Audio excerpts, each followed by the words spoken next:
like my superpower as a human is just being like chipping away at something every single day of my existence without fail. Like if I'm going to commit to something, then I'm going to commit to it daily. Like there's no once a week scenario with me or once every quarter. It's like, no, we're going to figure something out that will move the needle and then we're going to do it every damn day.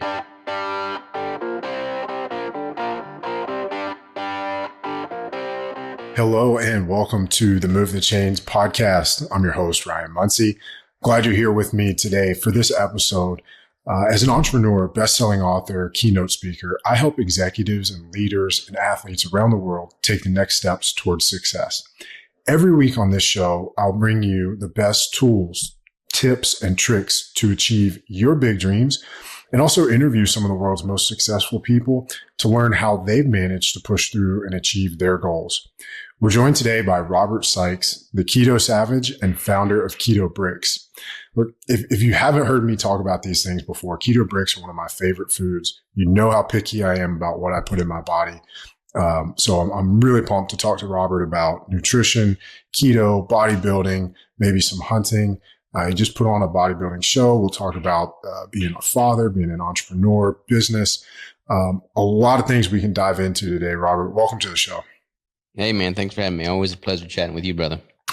Yeah, man. So why don't we start with the bodybuilding show you guys just put on? Was it last weekend or the weekend before? Tell me about that.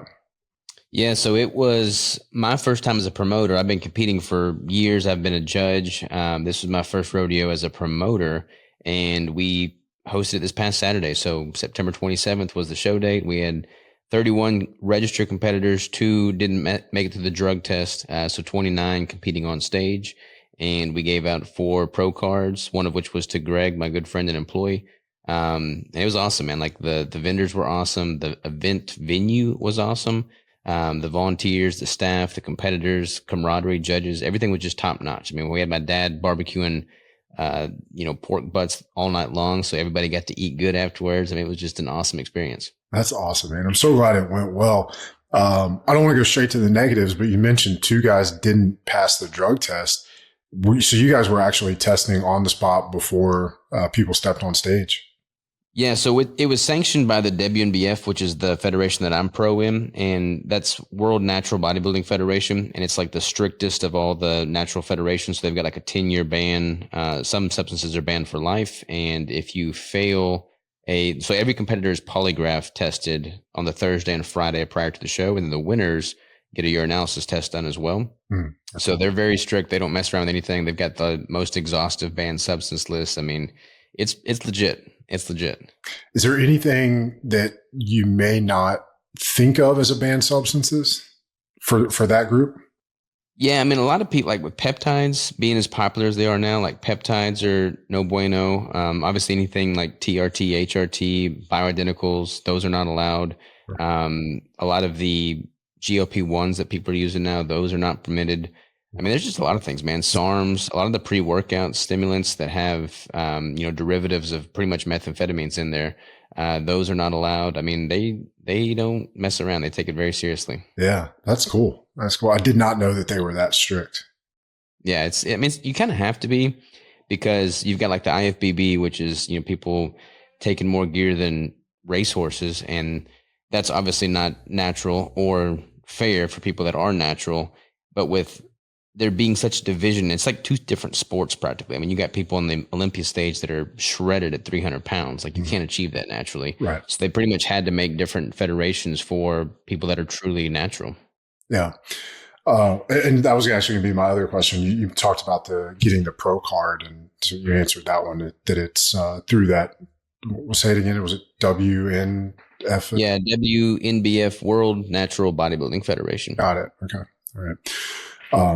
So I think that's one of the reasons I wanted to dive into that with you is, from the business side, and even from a personal side, I feel like one of the things that you've been very intentional about is creating a strong community, again, with Keto Bricks. It's more than just a product, right? It's a community. How do you intentionally foster that sense of loyalty and belonging beyond just building a brand?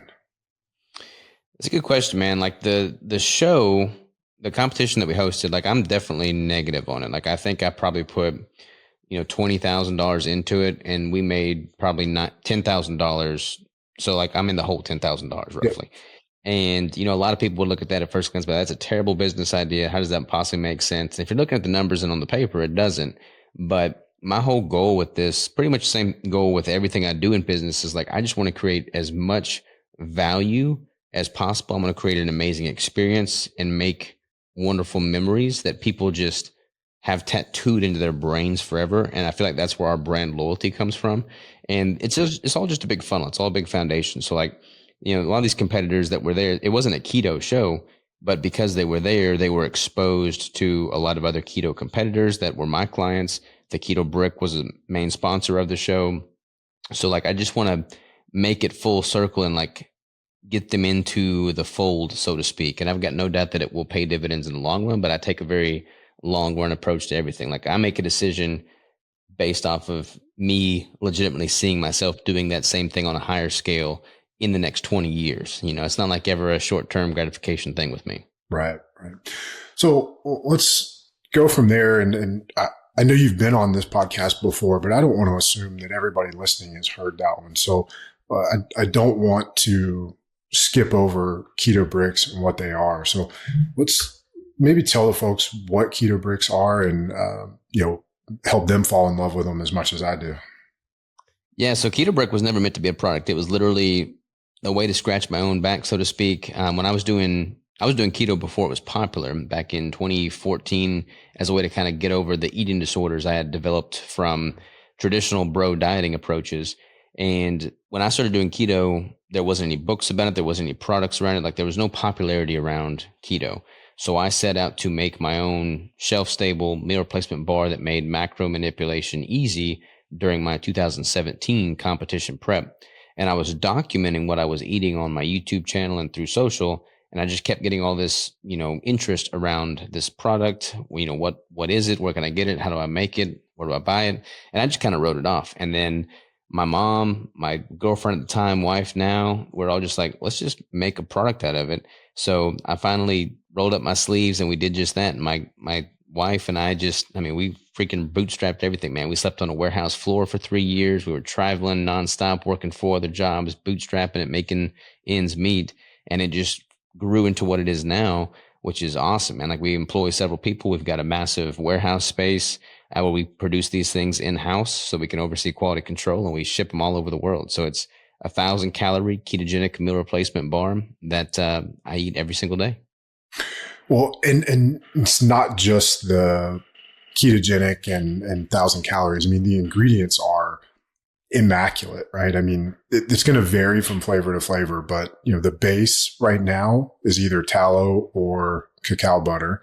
And then you've got your some sort of protein powder, whether it's carnivore or whey, or some of them are plant-based. So maybe it's a pea protein or something. And then some kind of flavoring, but it's natural. I mean, you guys recently launched the maple pecan, and you have pecans in it, or if it's chocolate, you've got cacao nibs. You've got Redmond sea salt. I think that's what you guys use. Redmond, Yep. And maybe stevia. I mean, that's it. The ingredient list is super clean. And I mean, as well as I do, I think we're the same in this. We see something and we go straight to the ingredient list and we're ignoring the front. And I mean, you guys have always passed that test, and we'll talk a little bit more later about your commitment to those standards. But I'm just curious, when you came to market, the base was tallow. Was that your first iteration? Cacao butter. But how many like versions of this did you not like before you settled on what first came to market? The first one was actually like something that I stuck in the oven. Like I actually baked it, and it turned out pretty good. It had like macadamia nuts in there, but it was like too crumbly. It made like a really good, cereal. Like you could add like a liquid to it, and it was a pretty cereal-like consistency, but it wasn't really convenient, which is what I was going for. So then I decided to, use ingredients, which is why I landed on the cacao butter, because that's the highest source of stearic acid in the world. and it's really shelf stable at room temperatures. So I use that as my fat base. And the first one, we used like a turmeric powder. So it was like yellow brick. And it wasn't 1,000 calories originally. Like when I built it all out, it was like 666 calories. And I'm like, well, I probably should change that because 666 on the calorie list may not be optimal from a marketing standpoint. So I'm like, let's just go big. We'll make it 1,000 calories. And anybody that balks at it not being, like a snack bar or something, I'm like, hell, we'll just run with that. So that's what we did. And the first flavor that we came to market with was the mocha cream. And we had that as our exclusive flavor for like the first 2 years of business. And it's funny because that's like our least favorite flavor. Like that's the one that sells the least of now. That's all we had for the first 2 years. And when we launched the first batch, it was just my girlfriend, my wife now, Crystal, making these things by hand in a commercial kitchen that we were leasing by the hour, making one brick at a time with a measuring cup and a fork. And we made like 140 bricks, stayed up all night working on these things. We put them on the website and they sold out in like 2 minutes. And I'm like, okay, we're going to go all in on this. That's so cool, man. So you mentioned, choosing cacao butter because of the stearic acid. For somebody that doesn't know, why is that a good thing? So stearic acid, I mean, there's lots of different fats, lots of different fatty acid profiles. The length of the chain of those fatty acid molecules makes a difference as well. So like the shorter chain, like an MCT powder, medium chain triglycerides, those are really quickly absorbed, but they don't really make a solid. Like that's why it's MCT oil. And it's incredibly, it's a very liquidy oil. Like butter, something like that, that's got a longer fatty acid chain, but if you put a pat of butter in the palm of your hand, it's going to melt. Stearic acid in particular in the cacao butter has like an 18 carbon bond chain. So it's a much longer, much more stable fat source, and it's a saturated fat. So there's no, polyunsaturated fat. It's not an unstable fat supply. And it's assimilated by the body very well. It's absorbed and, taken in by the GI tract very well. Doesn't never really cause GI distress. If you're going to have that much fat coming in at once, which is, typically each flavor is around 90 grams of fat, you want to make sure it's not going to cause any GI distress. So from a performance standpoint, that made the most sense. Yeah. So let's keep on this line of conversation, maybe focus on keto a little bit. You mentioned making the shift to keto to help deal with some of the eating disorders that come from a typical bodybuilding bro diet. Do you think that came from calorie restriction? Was it, what do you think was the cause of those behavior patterns? So when I did my first show, I was scrawny before I started lifting, man. I was 115 pounds soaking wet, and I just wanted to build confidence and build my body up. I literally didn't wear a t-shirt my last 2 years of high school because I was so self-conscious about how scrawny I was. So I started getting into lifting, and then I bulked up to 230 pounds because, I just followed the whole dogma of you got to eat big to get big. And I got big and I was strong, but I was fat. I was delusional. I thought I was jacked. I was just fat. I had a lot of muscle, but I was definitely still fat. And then my first competition was in 2012, and I just dieted crazy aggressively, man. Like I was down to probably 1,100 calories, doing just hours of cardio a day. And I had really bad OCD at the time. So I would literally be in the gym. I was in college at the time. So I'd be studying for exams, I'd be eating, and I would be in the gym. And I had this OCD that manifested itself with my training. And I would imagine, I could be doing like 50 reps on the leg extension, just like total fatigue. And then I would imagine somebody holding a gun to my parents' head saying, look, if you don't give me 20 more reps, I'm putting a bullet between their eyes. Like, that's how my OCD was manifested. And so I would just go more and more and more reps. And then I would walk off or crawl off the machine, go puke in a corner somewhere, and then just get right back after it. So it was a very unhealthy relationship with food, unhealthy relationship with training. It was just a dark place. And then when I did my first competition, I dieted down. I lost 80 pounds in 12 weeks for that show by being so aggressive with my cut. And I felt great. I didn't feel great. I looked great. I was shredded, but it wasn't done in a healthy manner. And then after that show was over, we all went out to have a celebratory meal at Red Lobster. And I ate everything, man. I gained 20 pounds overnight. I woke up the next day, I couldn't even sleep because I was just so sick. Couldn't even move. I just was in the fetal position, the freaking hotel bathtub, miserable. I woke up the next day, also just miserable. And then I just it was a downward spiral from there. Like I would binge, I would purge, and I feel like I'd worked so hard for something and then threw it all away in an instant because I had no self-control. And that is oftentimes the case with bodybuilders and people in that realm, Yeah. especially first-time competitors. And I knew there had to be a better way to go about nutrition, dieting down for a show. So I started doing all different types of diets. I started doing carb backloading, which is basically keto during the day and then a bunch of carbs at night, and like high glycemic index carbs and a bunch of them. So it kind of like worked with my eating disorder mentality because it gave me permission to binge, so to speak. Mm-hmm. But I noticed that I felt better without the carbs coming in. So I just did carb backloading without carbs before I knew what keto was. And then that's kind of my introduction to keto. And I feel like because I had higher ketones and I wasn't eating hyper palatable processed junk food, I didn't have that guilt associated with the food that I was consuming. Mm-hmm. And I think that's what allowed me to break free of that disordered eating tendency. It's really, I appreciate you sharing all that. You're right. That's a very common thing that we see in the bodybuilding and kind of the physique oriented space. I think almost everyone I know who's been in that space has dealt with some variation of, disordered eating. I want to talk a little bit about macros, but as you were going through that, like the example of being on the leg press and playing those mental games with yourself, I think there's a real strength and an advantage to being able to play those games, to go to that place, to get more from yourself. So maybe a two-part question here. Like, how were you able to find that healthy balance?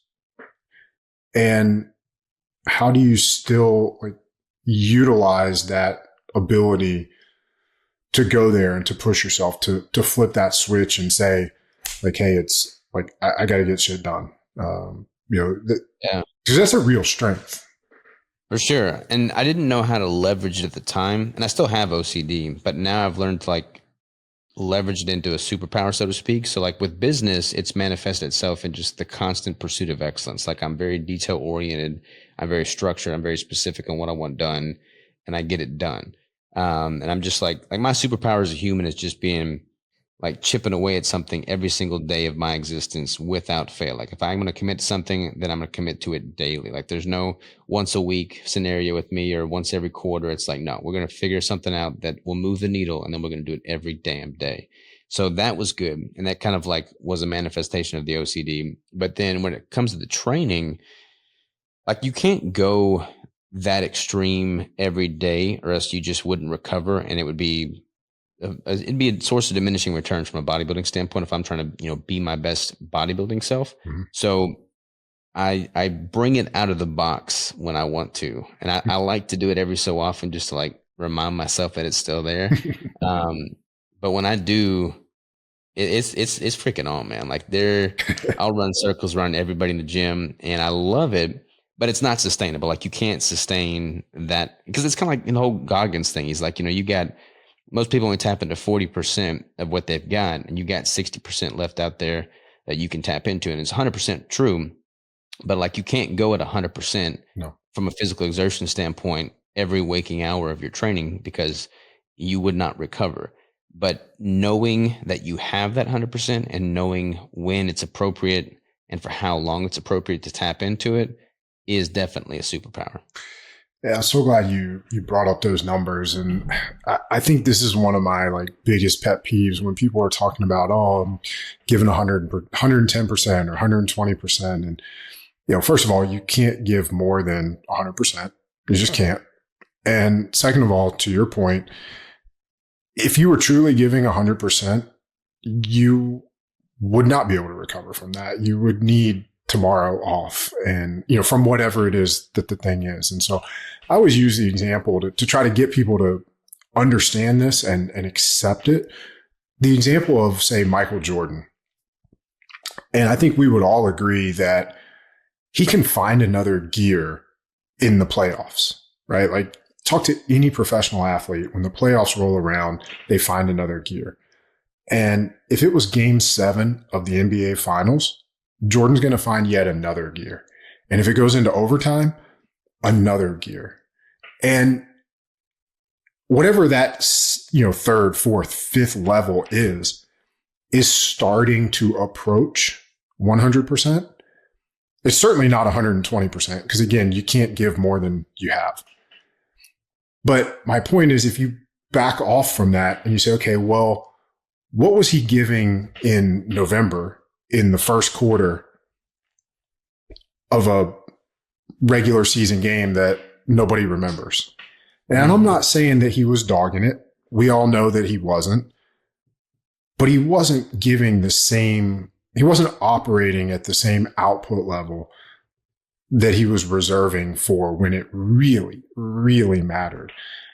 And I think that's a way of looking at it that has really helped people wrap their head around it and accept it and be okay with it. Because, we live in this world of social media where, like, if I got on social media and was like, hey, I gave 70% today, like, how would people respond? Right. Like, but we're trained to say, oh, I gave 125% today, because so anyway, I'm glad you brought that up. No, I totally agree, man. I feel like the more opportunities you have in life to tap into that higher level, that higher gear, and familiarize yourself with it, the better it improves your baseline.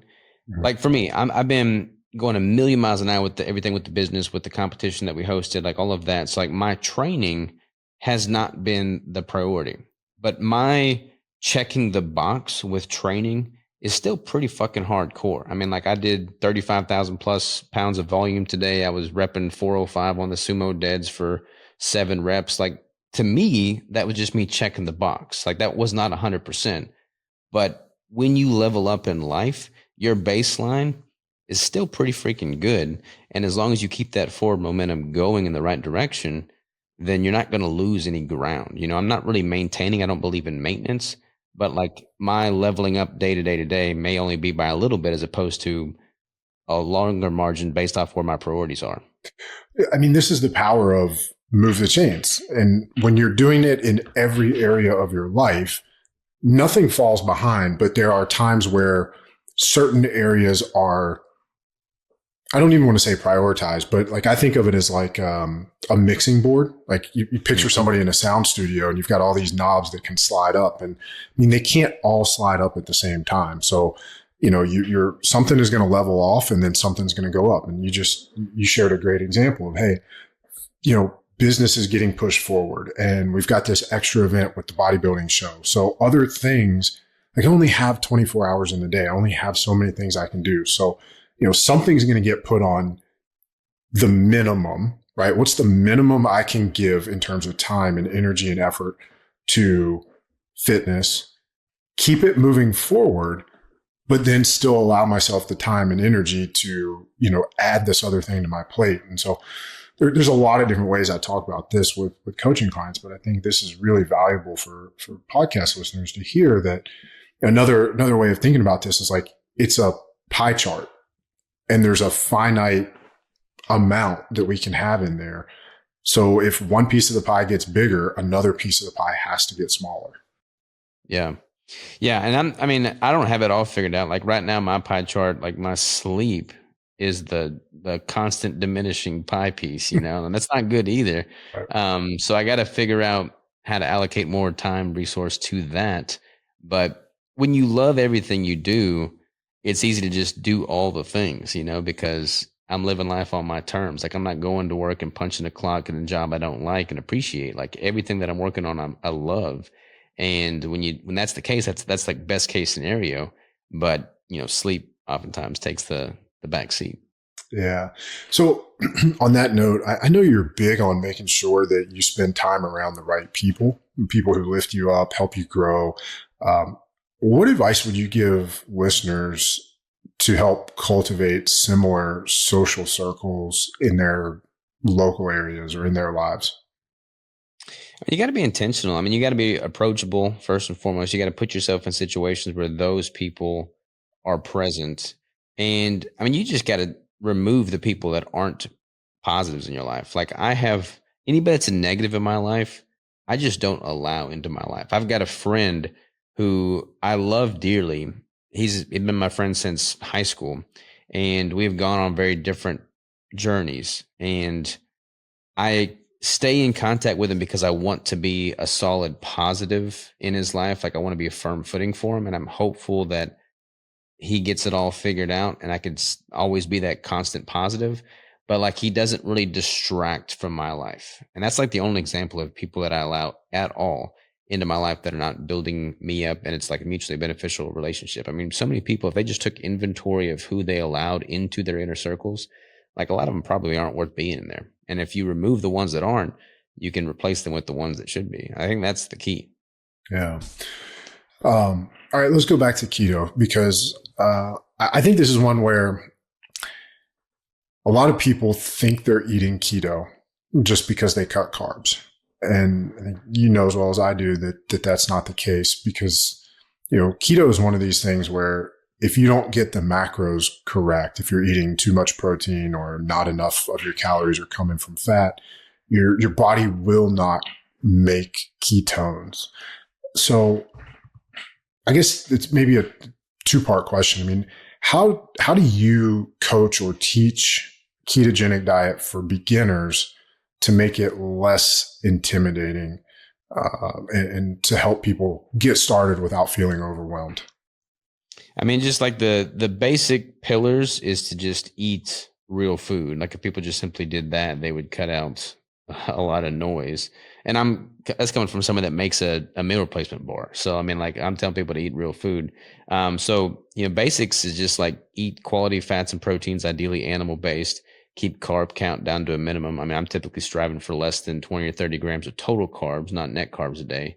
And I typically feel and perform better when my fat grams exceed my protein grams. And then depending on if their goal is to build muscle or lose fat, that's going to look a little bit different. When people are really trying to get granular with it, then I will, put them through my 7-phase protocol and we'll get them dialed. But for people that are coming from a standard American diet, just simply eating real food, quality animal-based fats and proteins, and keeping carbs down to 20, 30 grams is going to be a monumental shift of the needle. So that would get people certainly moving in the right direction with some positive momentum. But then, yeah, you can take it as far down the rabbit hole from there as you want to go. So you mentioned that grams, like have more grams of fat than you have grams of protein. One of the other questions I wanted to ask you was, for people who don't want to count macros, don't know how to, just refuse to, and I think the gram thing is probably going to be your answer, but how would you advise them to, do keto properly if they're not going to count macros? Yeah, I mean, just simply opting for, cuts of meat that are naturally more fattier is going to be an easy way to do that. So like rather than going for a lean, skinless chicken breast, get like a ribeye with some good marbling on it. That's going to make sure that the fat grams are equal to or greater than the protein grams. You can put some butter on there, cook with butter. I mean, case in point, like I've been keto for over a decade. I don't have to track macros every single day. I do. And when I'm in a competition prep, I definitely do, but I'm not using like a ketone meter to test my ketones on a daily basis, just when I'm experimenting with something. But like these past couple of days, I've been eating a lot more protein than normal because we've had all that barbecue left over. So I've been eating a ton of, barbecue, and my protein grams have been higher than they typically are. And I wake up feeling significantly more joint pain. So like yesterday, I simply swapped those macros and I had twice as much dietary fat as protein, woke up with zero joint pain. So protein's very, very important, but to think that you can't overdo the protein is a very misguided notion for sure. Yeah, that's a really good point. It's interesting that you notice the joint pain that quickly when those ratios get a little bit skewed. Yeah, I mean, it's and it doesn't make me any less fat adapted. I mean, I've got all the metabolic machinery in place. It's not like I may not have as high ketones following a day of super high protein, but it's not like I'm out of ketosis and I'm worried about my level of fat metabolism. Right. But it's not allowing my body to run from a fat adapted state optimally, if that makes sense. Sure. Beyond nutrition, are there any lifestyle changes that you feel like have been, I don't know if complimentary is the right word, but, helpful in addition to being keto in terms of energy, focus, performance? I mean, having goals, I mean, as simple as that may sound, like I was running this morning. I've been running a lot lately. I'm not really a runner by trade by any means, but I wanted to improve cardiovascular conditioning for the hunting that I do. And I've been doing a lot of trail runs. Mhm. And I love trail runs because I mean it really focuses on agility, joint flexibility, and mobility. And like if you're running, I run a pretty technical trail, so it's up a pretty steep grade. And there's rocks everywhere, roots everywhere. So I'm just like I can't zone out when I'm doing a trail run. I can't like listen to music. I can't zone out in a podcast. Like I just am in nature, listening to the sounds of my feet hitting the ground beneath me, and focused on my surroundings. And I feel like that's a moment of clarity where I can just think while I'm doing something productive. And that's been super impactful. Like it just gives me a moment of clarity. It's like 2 miles, 20 minutes. I mean, nothing crazy, but that kind of reboots me for the day. So I'll do a morning workout and then I'll go for my morning run, and then I'm ready to tackle whatever the day brings on. But I was running this morning and I saw some, I don't know, I don't want to judge, but I saw some like podunk little rental place. And I'm like, man, that guy probably lives in that trailer. He makes minimum income from the people that are renting their stuff there, probably spends most of his earnings on alcohol. And that's just his life. Could I do that? Could I see myself living a life like that? And the answer was hell no. Like I have to have a driving thing. I've got to have ambition. I've got to have something I'm excited about. Like we just this massive competition this past weekend that we've been working on for the past 8 months. I celebrated it for like 24 hours and now I'm on to the next thing. Like I just always have to be striving forward. What is the next thing?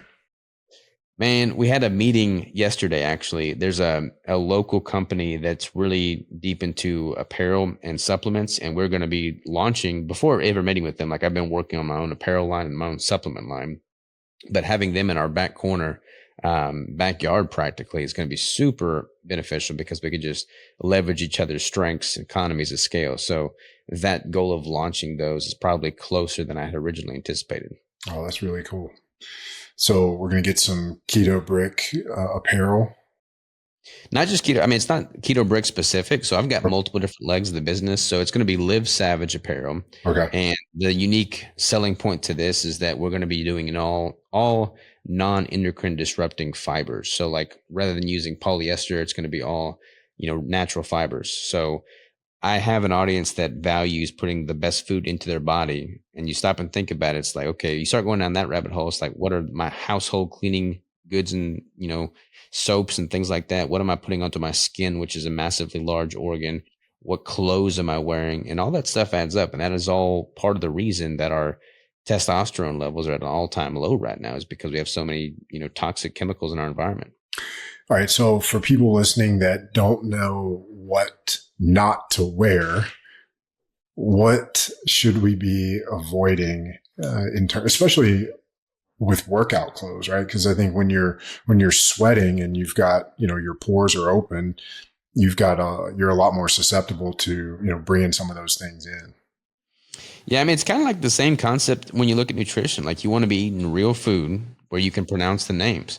When you're looking at your clothing, especially your gym clothing, I mean, what kind of underwear are you wearing? Are you wearing like 100% polyester spandex, which is what most of the stuff out there is because it's all produced in China for cheap? Or are you wearing something that's like a natural fiber, like a merino wool or 100% cotton or a bamboo? Like 100% polyester gym shorts and underwear is like wrapping your balls up in plastic recycled water bottles. Like probably not the best thing for them. That's what I was going to say is for people that don't know, polyester is plastic. Yeah, 100%. Yeah. So that's been one that over the last few years, you would like to think that it would be easier to find, cotton or merino wool, but even a lot of the merino wool places or products that I've seen, you have to be careful. Just like with a food label, you've got to go look and, things that are advertised as, there's even some well-known companies in the hunting space. It's not 100% wool.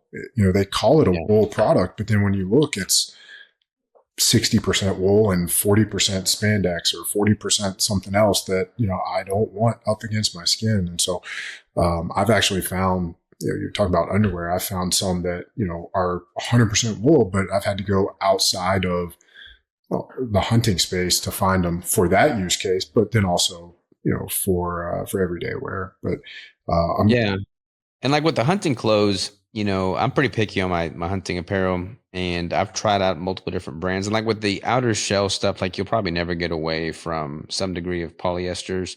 Like Gore-Tex is all going to be synthetic, unless you go to like a canvas duck that's been, soaked in beeswax or something, which would be as natural as you can get. But that's not really produced at scale. And I don't think any of the mainstream hunting apparel companies are going to go that route. But if it's an outer shell, that's probably fine. But like all of your, yeah, anything that comes in contact with your skin, like you want to try and take some, intentionality towards what you're buying there. yeah, for sure. Well, that's cool. I'll be looking forward to what you come out with on the clothing and apparel side of things. It's going to be good, man. I have no doubt. Um, Speaking of the nutrition stuff, if somebody feels like they're slipping in diet or discipline, what would be your sort of first practical step that you recommend to help people get back on track without spiraling into that like guilt and shame cycle? Well, you got to have a goal that's bigger than yourself. Like if you're just doing it from a vanity side of like wanting to look better naked, wanting to just do a competition, have a six pack, like that's not really a motivating, deep, entrenched, core value. So you got to have a goal that's bigger than yourself. And for me, it's easy because like I've built a brand around it. Like a lot of people look to me for accountability. I feel like if I mess up, I'm failing so many people, and that conglomerate is much bigger than me. So like I have no desire to deviate whatsoever. But not everybody has that. So what do they have? Well, they've got their friends and family. They've got their children. Like now that I have kids, even if I hadn't had the business, it's like, okay, I want to be around the best that I can be for them. I want to see my grandkids. Like I want to play the long game here. I want to focus from a longevity standpoint so that I can be the most capable self as I age. And the more I've learned about nutrition and just movement, it's like, man, if you pair a well-formulated ketogenic diet with, weight training, resistance training, progressive overload, like you're going to perform way better into your later years. And I feel like not doing that, not taking care of yourself is one of the most selfish things you can do, because then you're putting that burden on your loved ones when you become incapable. And I feel like nobody deserves that. I mean, if some freak accident happens, then that's one thing. But like if you're just a sloth and lazy and you're not contributing to society, and then you're asking others to bend down and support you, like how selfish is that, man? Yeah, that's really well said. So you're talking through some things that are what I would consider non-negotiables, like what you put on your body, what you put in your body, how you move and respect your body. What are some other non-negotiables for you in terms of either daily rituals or just life in general? I've been doing like push-ups and pull-ups every single day. So like I've been doing pull-ups with my crew. We'll knock out 70 pull-ups together at some point throughout the day. Again, I'll do like 90 push-ups every single day. Hold on. You're saying everybody on your crew can do at least 70 pull-ups a day? Yeah, we kill it, man. So like one of the guys started working with me and he could not do a single pull-up. And now we're all doing 70 pull-ups. So we all get together. We take a break from making Keto Bricks at some point. We all walk into the gym. I'm probably going to go holler at him after this podcast. I'm like, all right, time for pull-ups. We go in there, we make a big circuit, and then we all knock out, we do 10 sets of 7. We knock out 70 pull-ups, and then we've just scaled up to that. And after a few weeks, we'll add another 10 pull-ups or do something else crazy. But like something like that, a non-negotiable for me. Yeah. On the personal side, a non-negotiable would be to simply make it a point to tell my kids and my wife that I love them and give them a kiss at some point. But like when I wake up before I leave for the day, like my kids are both asleep, but I wake up, give them a kiss before I leave. Like just the simple little things, like if some freak accident happened, I was in a car wreck, they were in a car wreck, like they would know that they are loved by me and vice versa. I feel like that little stuff that we take for granted that's just what I want to be ingrained as a non-negotiable. I love that you, like when you say 70 pull-ups, it sounds like such a big number. And you say, well, it's just 10 sets of 7, right? And you even talked about working up to that. So what did that progression look like for that person that couldn't do any? Because I think a lot of listeners are like, man, I'd love to be able to do 70 pull-ups in a day. Well, I sucked at pull-ups, man. That was one of the motivators for me. It's like, I'm not any good at it. Like, let's get better at it. And, we all just kind of started where we were at. And then we all kind of like fell into a groove working together. And now we're kind of all on the same page and we just scale it up. And we just recently jumped to 70, probably about 2-3 weeks ago. Oh. But I mean, we were putting weight on, doing progressive overload with that as we were doing the pull-ups. We were doing like sets of 5 for the longest. I mean, you just start with where you're at and you go from there, And what was the time frame of like, when did you guys start this? Was that like, has it been 6 months? Has it been a year? It's probably been about since the beginning of the year, more or less, I would imagine. I mean, the 2 guys that are doing it, so there's 3 or 4 of us doing it every day, and one of them didn't start with us until November of last year, and then we probably started doing the pull-ups early into this year, so January, February, somewhere around there probably. Nice. But now it's easy. I mean, now we Yeah. go out there every single day, we crank out 70 pull-ups, and it's like, all right, we got our pull-ups done for the day. It's like a nice break from the normal day to day. Yeah. It gets them out of the kitchen for a bit. It gets me out of the chair, the podcast, and get a little blood flowing and feel good about ourselves afterwards. Yeah, for sure. You mentioned your kids. How, what's been the biggest change in you, or maybe the biggest learning for you as a father? So before the kids, my wife and I mean, we did everything together with the business. Like, she was right there with me every step of the way, and I was not always like the talking piece of the business, like the frontal facing person, but she was always incredibly involved. And since we've had the kids, she's not been as involved with the business, which has been challenging, but we recognize it for what it is. Like, her goals in life were always to just, she wanted family, she wanted a homestead, she wanted to raise animals, raise pigs, and raise kids. Like, that was her thing. And, she sacrificed that for years as we were building the business. And now we're at a place where, she does the payroll every week. That's pretty much the extent of her, business requirements. And that takes every bit of 10 minutes. So other than that, and she does that from home. So she's at home with the kids 100% of the time. No, they're not in daycare. They're not in some school system. It's like she's with them.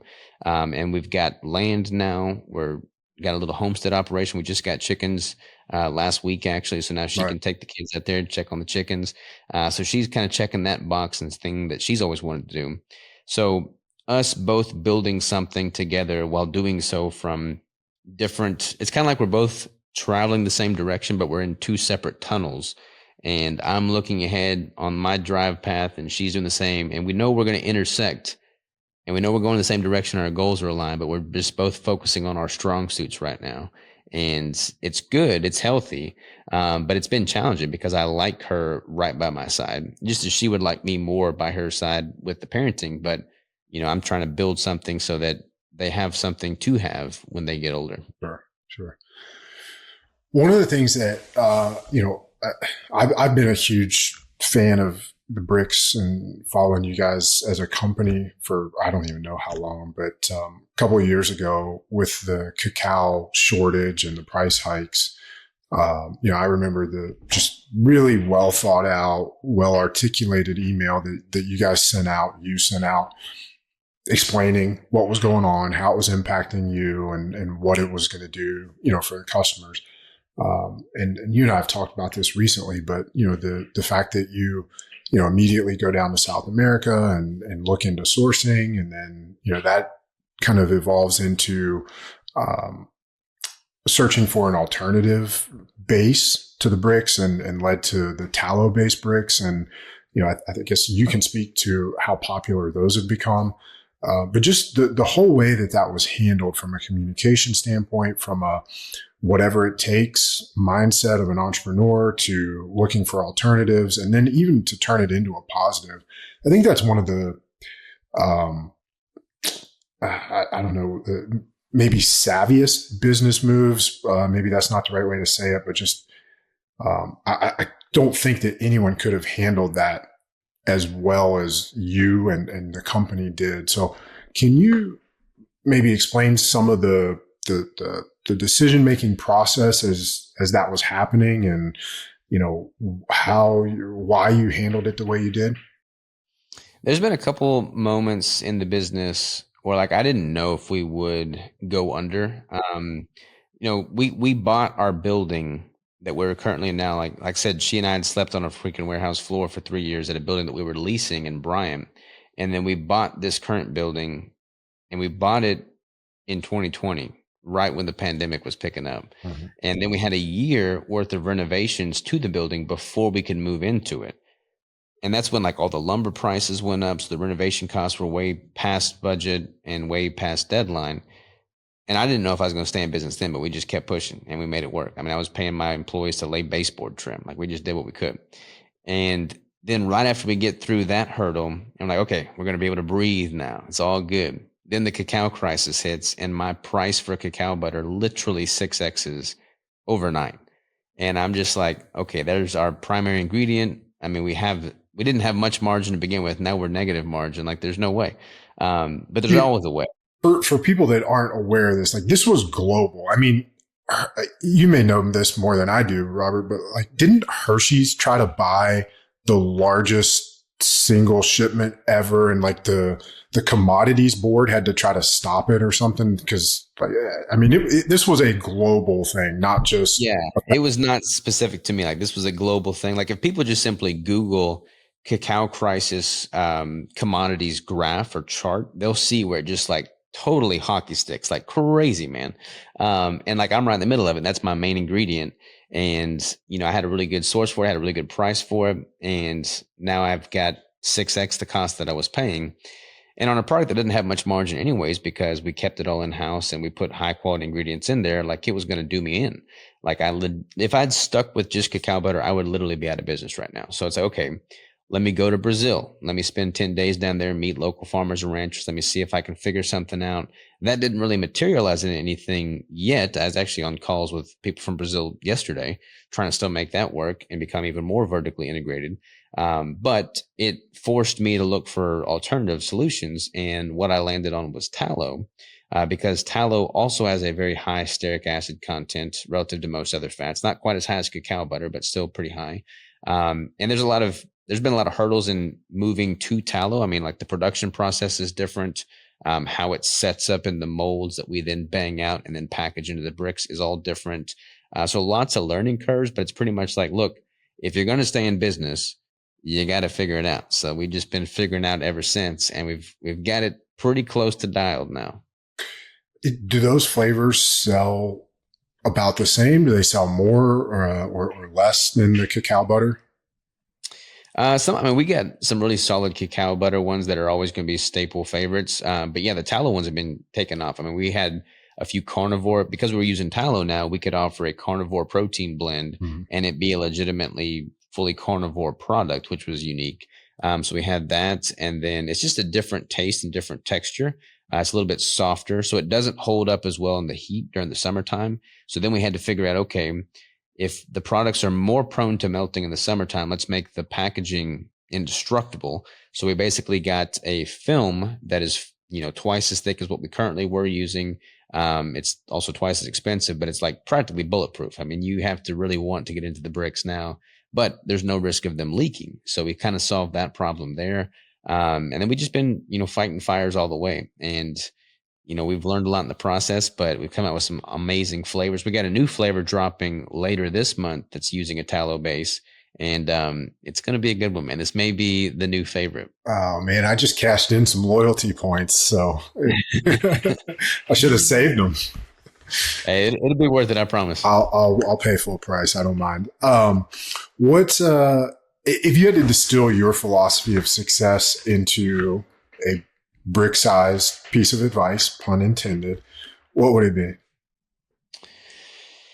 Man, just leave more value than you take. Leave more value than you take. We're all given a very finite time on this planet, and you never know when your last day is going to be. And if you wake up every day with a sense of purpose and passion and gratitude, and you truly try to pay it forward and confidently can say that you're leaving this world better than what you found it, with every tool and resource at your disposal, then what else more can you ask for, man? Oh, that's well said, man. Robert, where can people get more of you? I'm all over the place. I probably should consolidate all of my things into one spot, but for the bricks, it's ketobrick.com. For my coaching and course, it's ketobodybuilding.com. The competition is naturalstatesavages.com. And then a lot of my podcasting and whatnot is at ketosavage.com. Okay. So if you're listening to this, all you have to do is go into the description of this episode and I'll have a link for you to find any of those and make it easy on everybody. Appreciate it.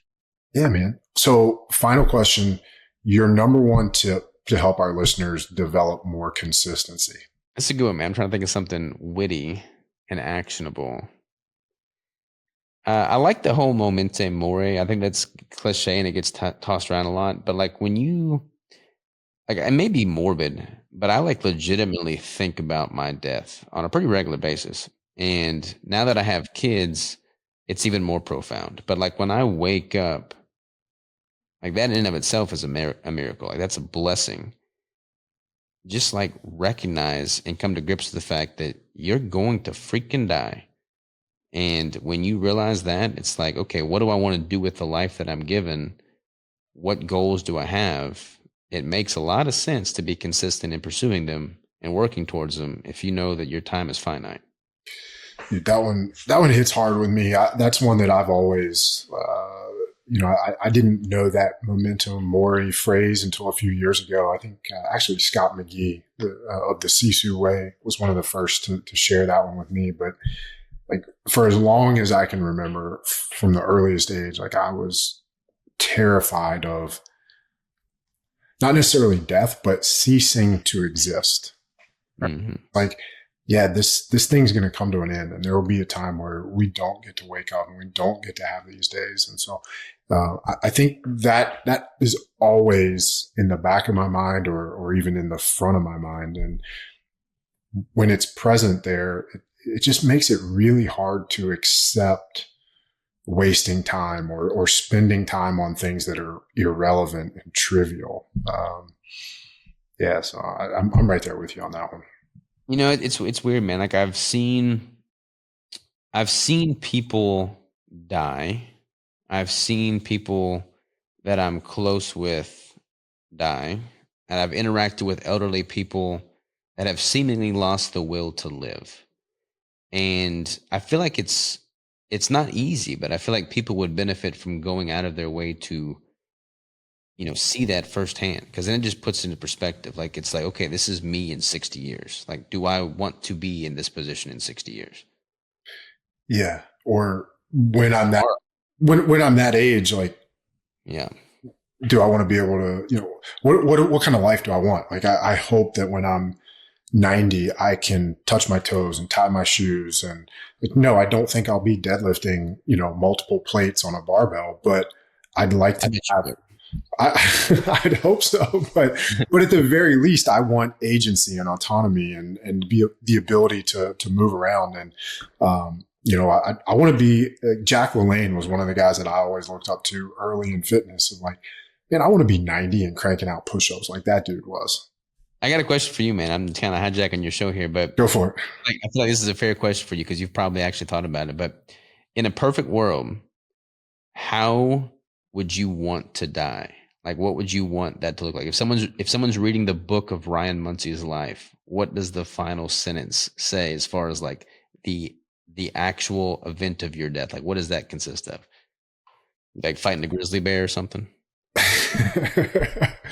I think something like that is like an answer like that to me is really rooted in ego. I don't need to be the guy that dies fighting a grizzly bear just to sound cool. I think what you do with your life, like you phrased it really well earlier, like the value that you add and the things that you create and put into the world that weren't here prior. If those things are in place, man, I could go in my sleep. I'd like to be, 90, 95, 100. Like I'm 41 as we record this. Like I do not want to think that I'm halfway through this ride. I'd love to have 50 more years to enjoy and experience and see the world and make impact and, do the things that we're passionate about doing. And yeah, by the time I'm that age, like I would hope that it would be like, I don't want it to be a long drawn out, like protracted, slow death, I'm sure you're familiar with like Peter Attia, right? And he talks about, the decline over 20 or 30 years that is typical for the average American. I'd love to be spry and healthy and mobile and active right up until, 90, 95. And, at that point, it could be a grizzly, or it could be just something where it's like, it's great, it's great, it's great, and then gone. Yeah. 100%, man. Right. That's the way to do it. That's the way to do it. I want to die with a smile on my face. I want them to find me and I just be like smiling, Yep. So what's your answer to that? I don't know, man. I haven't really thought about, I thought about my death a lot, but not like the actual event itself. But I feel like, I don't want it to be because of some like health induced thing. Like, I'm doing everything I can to like fight that. So I don't think that's going to be my odds. But, honestly, if I'm just like living my best life with the ones around me that I love, and we're all just like sitting on the front porch swing, watching the sunset, I look over to them, tell them I love them, proud of them. And then I just look to the sunset, smile, close my eyes, and that'd be all she wrote. That'd be fine with me. Yeah. That there are plenty of worse ways to go out than that. Yeah. 100%, man. All right. Well, if that last little bit didn't run you off, if you're still here, thanks for listening. Robert, this has been awesome, man. Thanks for being such a great guest. For everybody listening, thanks for being here. Really grateful to have you as a listener here on the Move the Change podcast. If you dig the show, subscribe so you get notifications of new episodes, and share this episode or any of your favorite episodes with people who will benefit from and enjoy the things we're talking about. And that's it. We'll see you on the next one.